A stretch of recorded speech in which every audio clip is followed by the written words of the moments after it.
अंबरात पिंगाने सत सत रंगिया, अंबरात पिंगाने सत सत रंगिया, तू प्यारा ने पीग चढ़ा के ता देख, तू प्यारा ने पीग चढ़ा के ता देख, तू मौसम रंगीले आके ता देख, सावन दयालु ने रिम झिम लाई, तू मौसम रंगीले आके ता देख, कोयला ने गीतांदी सुरन समझ के, कोयला ने गीतांदी सुरन समझ के, तू एक गीत प्यारा गा के ता देख, तू एक गीत प्यारा गा के ता देख, तू मौसम रंगीले आके ता देख, सावन दयालु ने रिम झिम लाई, तू मौसम रंगीले आके ता देख, खुशी स्वर्गांदी मिल जाए थे, खुशी स्वर्गांदी मिल जाए थे, तू जुल्फा दी चाहत आके ता देख, तू जुल्फा दी चाहत आके ता देख, तू मौसम रंगीले आके ता देख, सावन दयालु ने रिम झिम लाई, तू मौसम रंगीले आके ता देख, मैं बर बर नैना दे जाम पिला दूं, मैं बर बर नैना दे जाम पिला दूं, तू एक बारी नजरा मिला के ता देख, तू एक बारी नजरा मिला के ता देख, तू मौसम रंगीले आके ता देख, सावन दयालु ने रिम झिम लाई, तू मौसम रंगीले आके ता देख, मैं जीवन विसारा तेरे नाम लिखा दूं, मैं जीवन विसारा तेरे नाम लिखा दूं, तू एक बारी मेरे नाल लाके ता देख, तू एक बारी मेरे नाल लाके ता देख, तू मौसम रंगीले आके ता देख, सावन दयालु ने रिम झिम लाई, तू मौसम रंगीले आके ता देख, मैं पलका झरकला छुपा के ఇప్పుడు సోమవారం సత్తు వీళ్ళకి ఇంటర్వ్యూ చేస్తే ఈ సేవకి లైక్ చేసినారు. ఆయనకు వాళ్ళిద్దరు నమస్కారం చేసి ప్రోగ్రామ్ స్టార్ట్ చేస్తారు. ఇప్పుడు ఈ ప్రోగ్రామ్ చేయాలంటే ఉండేదో ఎందుకో ఎన్నిక ప్రోగ్రామ్ లోనే కరోనా ఉండే డిసెంబర్ ప్రోగ్రామ్ లో ఇప్పుడు చేయాలంటే చాలా ప్రయత్నంలో ఉంటే అయితే మార్చ్ లాస్ట్ నుంచి మరీ కరోనా స్టార్ట్ అయిపోయింది. వాళ్ళు వచ్చి వస్తారు అక్కపక్క వాళ్ళు. దాంట్లో ఈ చిన్నగా ప్రోగ్రామ్ పెట్టుకున్నాము. దాని కొరకే మీరు లోడ్ చేసి రాధాస్వామి సంగతితో పంపిస్తే అంతా రకం ప్రచారం అయ్యి దాని పరిణామం వేరే అయిపోతుంది. దానికోసం ఇప్పుడు మా ఆత్మలు ఎప్పుడో నేను విషయాలు సత్సంగంలో చెప్తూ వచ్చినారు. సంత మతంలో ఫస్ట్ గురు భక్తి, గురుకి ప్రసన్న చేసుకునేది, అంతరంలో గురుకి ప్రకటన చేసుకునేది గురు భక్తి. ఈ సంత మతంలో ఆడంబరాలు లేవు. బయట పూజలు, తీర్థయాత్రలు, మూర్తి పూజలు ఇవన్నీ సంత మతంలో లేవు. సంత మతం అంటే ఏమంటుంది? దేహమే దేవాలయం, ఈ మానవ శరీరమే నిజమైన ఆలయం, పరమాత్మ ఉండే మందిరం. దీంట్లో పరమాత్మ, ఆత్మ, గురువు ముగ్గురు ఉండరు. వాళ్ళు ఏమంటారు? సద్గురువులో దీంట్లో వచ్చి మీ రూపం మీరు చూసుకోవచ్చు, తర్వాత గురువుకి ప్రకటన చేసుకోవచ్చు. గురు కృప వలన పరమాత్మ దర్శనం అవుతుంది. గురువు అవసరం, బయటన గురువు అవసరం, లోపల గురువు అవసరం. లోపల గురు ప్రకటన కాకపోతే మనం లోపల పోయేయాలి. దాని నుంచి మనం ఎప్పుడో గురు చెప్పిన ప్రకారం 2.5-3 గంటలు ధ్యానం చేస్తూ ఉంటాం. నిదానంగా పనిచేయడం పైకి వస్తుంది.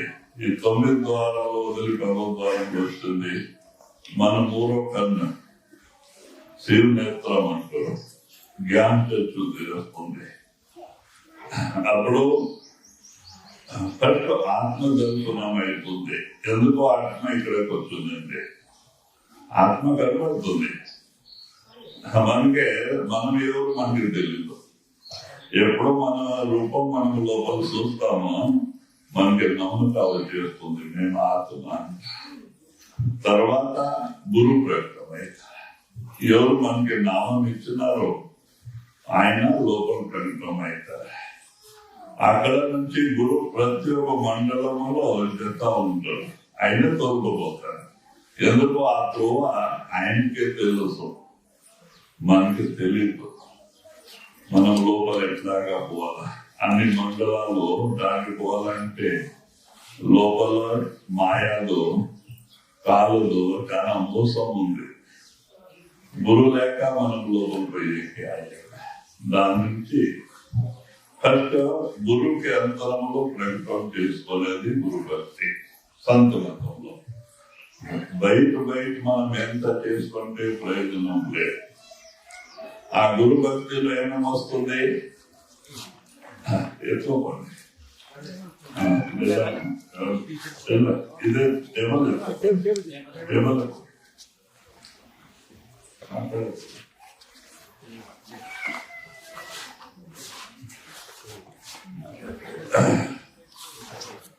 ఇప్పుడు ఎందుకో సంత మతంలో గురు భక్తి, సత్సంగ్, సేవ, భజన సోమరణ చేసి గురువుకి ప్రసన్న చేసుకునేది గురు భక్తి. గురు ప్రసన్న అయితే ఆయన లోపల ప్రకటన అవుతారు. దాని నుంచి ఫస్ట్ గురు భక్తి, తర్వాత నామ భక్తి. నామ భక్తి అంటే గురు ప్రకటన తర్వాత గురు ఏం చేస్తున్నారు? తొలగిపోతారు, తొలగిపోయి ఆ జ్యోతి ఎవరు సృష్టి నిర్మాణం చేస్తున్నారు నిరంజన్ మరి జ్యోతి వాళ్ళ దర్శనం చేపిస్తారు. వాళ్ళ దర్శనం అయిన తర్వాత అనహత నాద్ మరి జ్యోతి మనలో ప్రకటమైతుంది, పూరా ప్రకటమైపోతుంది. అప్పుడు మన ఘటములో వెళ్తారు ప్రకాశ్ అయిపోతుంది. ఇప్పుడు మన ఈ ఘటములో సీకట్ ఉంది. మనం కళ్ళు మూసుకుంటే మనకి సీకట్ కనపడుతుంది. గురువు కృప వలన జ్యోతి ప్రకటమైన తర్వాత కళ్ళు మూసుకుంటే మీకు వెళ్త కనబడుతుంది, లైట్ కనబడుతుంది, ప్రకాశ్ కనబడుతుంది. అజ్ఞాన రూపి సీకట్ సదాకాలకి దూరం అయిపోతుంది. కళ్ళు మూసుకుంటే ప్రకాశమే. దాని కొరకే తర్వాత ఇప్పుడు మహారాజు గారు నామం ఇచ్చేప్పుడు మనకి అడుగుతుండే, మనం ఎక్కడైనా పోతున్నాం, మధ్యలో అడవి వచ్చింది, కాడు అడవి, చాలా ఘోర అడవి, మధ్యలో సిక్కున్నాం. రాత్రి 11 అయిపోయింది, మన చేతిలో బయటికి లేదు. మరి ఎట్లా మనం అడవి దాటిపోవాలా? భయం. ముందుకే కంప ఉంటుంది ఏమో, పాడు బావి ఉంటుంది ఏమో, పాము ఉంటుంది ఏమో, ప్రాణి ఉంటుంది, భయం. మరి ఎట్లాగా మనం అడవి దాటిపోవాలంటే మనం నామం తీసుకున్న వాళ్ళకే మహారాజు గారు ప్రశ్న చేస్తుంది. ఒక అడవిలో సిక్కున్నాను, 11 గంటల రాత్రి అయింది, 12 అయింది. అడవి దాటిపోవాలంటే ఏం చేయాలా అడుగుతుంది. మనకి ఏం తెలుసు? అప్పుడు మహారాజు గారే అంటుండే, అప్పుడు ఏం చేయాలా అంటే ఇష్టంగా నిలబడి వినాలా. ఎక్కడ నుంచి శబ్దం వస్తా ఉందా, యాదో కుక్క గలాటి చేసిందా, పోలి కూసిందా, లేకుంటే వేరే మనిషి యాదో పూజేసిందా, ఎక్కడ నుంచి శబ్దం వస్తా ఉందంటే ఆ పక్క ఊరు దగ్గరే ఉంది అంట లెక్క. ఆ శబ్దం నుంచి ఊరు తెలుస్తా, ఈ పక్క ఊరు దగ్గర ఉంది. అయితే అక్కడ అడవి దాటి ఆ పక్క ఊరికి పోవాలంటే లైట్ కావాలి. ఇప్పుడు సిగరెట్ ఎట్లా పోతామా, పాము ఉంటుంది, కంప ఉంటుంది, బావి ఉంటుంది, దానికి బ్యాటరీ కావాలి. ఆ బ్యాటరీ నుంచి త్రోవ కనబడుతుంది, మరి త్రోవ కనబడుతుంది. ఆ శబ్దం నుంచి ఊరు దిశ మనకి తెలుస్తుంది. ఈ ప్రకారం మనం ఆ ఊరికి పోయి అక్కడ ఉండి మరి ముందే ప్రయాణం చేసుకోవచ్చు. అలాగా బయట మనం అడవి దాటుకోవాలంటే 2 అవసరం, ఒకటి లైట్, ఒకటి సౌండ్, ఆ శబ్దం. అట్లా లోపలికి పోవాలంటే ఇది 2 అవసరం. ఒక మండలాల నుంచి 2 మండలాలకి పోవాలంటే ఇది 2 అవసరం, లైట్, సౌండ్, శబ్దం, లైట్. ఆ లోపల ఉండే మండలాలు ప్రకాశం ఉంటుంది. ఆ ప్రకాశంలో ఈ ఆత్మ ముందుకు పోతుంది. ఆ శబ్దమా ముందే యా ఊరు ఉంది, ముందే మండలం ఉంది అంట, మనకి అదే శబ్దమే ఊరు వెళ్తా ఉంటారు. ఈ 2 అవసరం ఉంది లోపల, లైట్, సౌండ్, శబ్దం, ఈ 2. అలాగా మనం 8వ చక్రములో చైతన్యం పోతానే గురువు ప్రకటమవుతారా. గురువు కృప వలన ఆ జ్యోతి అనేది నా ప్రకటమవుతుంది. మరి ఆ శబ్దమే మనకి తొలగిపోతుంది. ఆ శబ్ద ఈ శబ్ద ముందు శబ్దానికి కనెక్షన్ ఇస్తుంది, ముందు శబ్ద ఇంకో ముందు శబ్దానికి కనెక్షన్ ఇస్తుంది. ఈ ప్రకారం శబ్ద మెట్టి ఈ ఆత్మ సత్వం సత్ఖండం చేరుతుంది. ప్రతి ఒక్క జాగాలో గురు అవసరం. గురు మన చేస్తా ఉంటారు. సత్వం సత్ఖండం వరకే, పరమాత్మ దర్శనం చేపించే వరకే గురు అవసరం. దాని కొరకే బయటన గురు అవసరం, లోపలన గురు అవసరం. ఆ గురు బయట విడిచిపెడితే, లోపల రాకపోతే మన గతి దాని కొరికే ఫస్ట్ గురు భక్తి. ఎందుకో పరమాత్మకి మనం చూడలేం. నలుగుంటారు, ఎరుగుంటారు, జంపుంటారు, గిడ్డుకుంటారు అని తెలియదు, చూడలే. గురువుకి మనం చూసి ఉంటాం. ఇప్పుడు చాలా మంది అంటారు, ఏం స్వామి మీరు గురు ధ్యానమే చేయాలంటారో దేవి దేవతల ధ్యానం ఎందుకు చేయకూడదు? మారమ్మ ఉంది, విష్ణువు ఉండరు, శివుడు ఉండరు, వాళ్ళ ధ్యానం ఎందుకు చేయకూడదు? మీ గురు ధ్యానం అంటారా అంటే మనం వాళ్ళకి చూడలే, దేవి దేవతలకి చూడలే, బ్రహ్మ విష్ణు మహేశ్వరికి చూడలే. మరి గురువుకి చూసి ఉంటాం. ఎవరికి మనం చూసి ఉంటాం వాళ్ళు ధ్యానం చేసాకే అరకతాం. ఎవరు చూడలేరంటే వాళ్ళు ధ్యానం పెట్టాలి చేసాకే అవుతుందా? దాని నుంచి సంత మతంలో గురువు ముందే కూర్చొని మనకి ఉపదేశం ఇస్తుంటారు, సత్సంగం ఇస్తుంటారు, వాళ్ళు చూస్తుంటామా? వాళ్ళ ధ్యానం చేసాకే అనుకూలం ఉంటుంది. దానికి గురు ధ్యానం చేపిస్తారు. మరి గురు ద్వారా పరమాత్మలు చేరారు. ఇప్పుడు మనం యావదో ప్లాన్ తీసుకోవాలా, అప్పుడు ఏం చేయాలంటే ఒక ఏజెంట్ పట్టుకున్నాను. ఆ ఏజెంట్ కి తెలుసు, ఆ సాగుదారు ఇచ్చే రేటు తెలుసు, ఇక్కడ మీరు కొన్న రేటు కనుక్కుంటారు. కొంచెం ఇది తక్కువలో వాళ్ళు దానికి ఇది చేసేస్తారు. అట్లా ఆత్మకి పరమాత్మ తెలీదు, గురువు ఏజెంట్. వాళ్ళ గురువుకి ఎక్కడ స్థితి ఉంటుంది, మన స్థితి అక్కడ పరమాత్మ స్థితి తెలుసుంటుంది. ఈయన ఏజెంట్, ఇక్కడ నుంచి తొలగిపోయి అక్కడ చేర్పించాడు. దాని కొరికే ఫస్ట్ సత్సంగ్ రోజు చేయాలి. మనం ఎప్పుడు నెలకి 2 నెలలకు సత్సంగం ఉదాహరణ అయ్యేది. సత్సంగం రోజు తినాలా. మనం భోజనమా రోజులో తింటాం. మరి సత్సంగమా ఎప్పుడో 15 రోజుల నెలకి తింటే, భోజనం 15 రోజుల నెలకి తింటే ఇది సరిగా ఉంటుందా? లేదు. ఎట్లా మన శరీరానికి ఆహారం ఇచ్చేది చాలా అవసరత ఉంది, మన ఆత్మకి ఆహారం ఇచ్చేది అంతే అవసరత. ఆత్మాహారం భజన సూత్రం, నీరు సత్సంగం, ఇది 2 అవసరం. దాని కొరకే ఈ 2 అవసరం. సత్సంగం ఇంటుంటే మనకి పగలరాత్రి సంసారం చేసుకొని తలకాయ చెడిపోయి ఉంటుంది.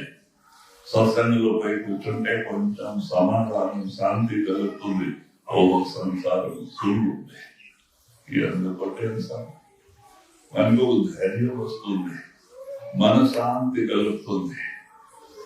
ప్రేమ సద్గురు చరణంలో భక్తిలో వస్తూ చేరుతుంది. దాని నుంచి సత్సంగం. మరి 2వ భజన, నామస్మరణ ధ్యానం రోజు చేయాలి. మన శరీరానికి ఎట్లా ఆహారం రోజు ఇస్తుంటామో మన ఆత్మకి ఆహారం రోజు ఇవ్వాలి. ఆత్మ ఆహారం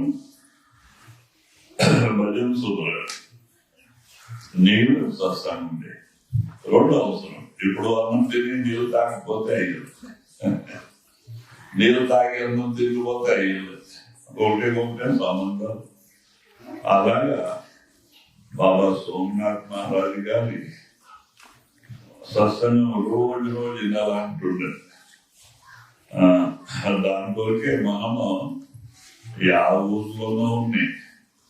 మనకి సెంటర్ ఎక్కడ దూరం ఉంటే పర్వాలే, ఇంటిలో కానీ ఒక టైం టేబుల్ పెట్టుకొని రోజు సత్సంగం చేసుకొని ఇలా ఇంట ఉంటేనే మనసులో మార్పు వస్తుంది, గురు భక్తి మనలో పెరుగుతుంది.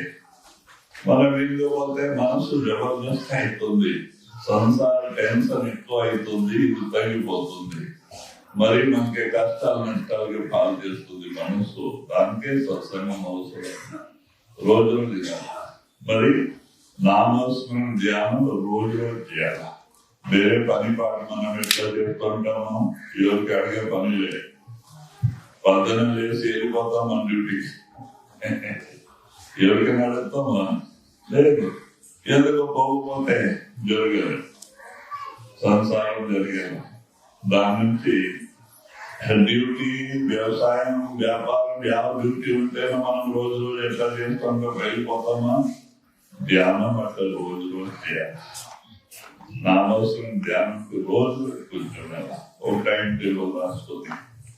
ఫస్ట్ మన టైం టేబుల్లో నామవసరం ధ్యానం ఉండాలి. తర్వాత వేరే పని. అప్పుడు మన కార్యశుద్ధి అవుతుంది. ఫస్ట్ మన గురు భక్తి, తర్వాత సంసారం. ఫస్ట్ సంసారం, తర్వాత గురు భక్తి అంటే అయ్యింది. గురు కృప మనకి దొరకాలి. దాని నుంచి మనం సత్సంగం కానీ నామస్మరణ ధ్యానం కానీ రోజు రోజు చేయాలి. దానికి ఆలస్యం చేయకూడదు. మనసు మోసం చేస్తుంది. ఇది ఏం చేస్తుంది? సంసారం, టెన్షన్, చింతలు బాగా ఆనందంగా చేస్తుంది. నామస్మరణ అంటే అయ్యో ఊరికి ఆ పని ఉంది, ఈ పని ఉంది. పొద్దున లేస్తే ఇంకో అన్నీ తెచ్చి పెడుతుంది ముందుకి. అకస్మాత్ సత్సంగం నుంచి వైరాగ్యం కలుగుతుంది. ఏ స్వామి వాళ్ళు అన్నారు పొద్దున లేచి కూర్చుండాలా అంటారు. మనం పొద్దున లేస్తే మనసు లేస్తుంది. ఇది ఏం చేస్తుంది? లోపల స్టార్ట్ లైఫ్ పని ఒకవేళ స్టార్ట్ చేస్తుంది. ఏ తలకా పరుకా ఉంది, యాభై నడాల నొప్పి ఉంది, కొంచెం ఒక గంట పండుకొని 4 గంటలు వేస్తే అవుతుంది అంటుంది. అప్పుడు నిద్ర బాగుంటుంది. నేను మాటిని కానీ 4 గంటలు వేస్తే అవుతుంది పండుకుంటాం. ఇంకో అయిపోయి పొద్దున్న భార్య లేపాల, లేదు స్వామి చాయ్ తాగి. మరి ఏమంటారు? రేపు చేస్తా. మరి ఈ రోజు మనసు రేపు ఉండే ఉంటుంది. మరి చేస్తుందా? లేదు.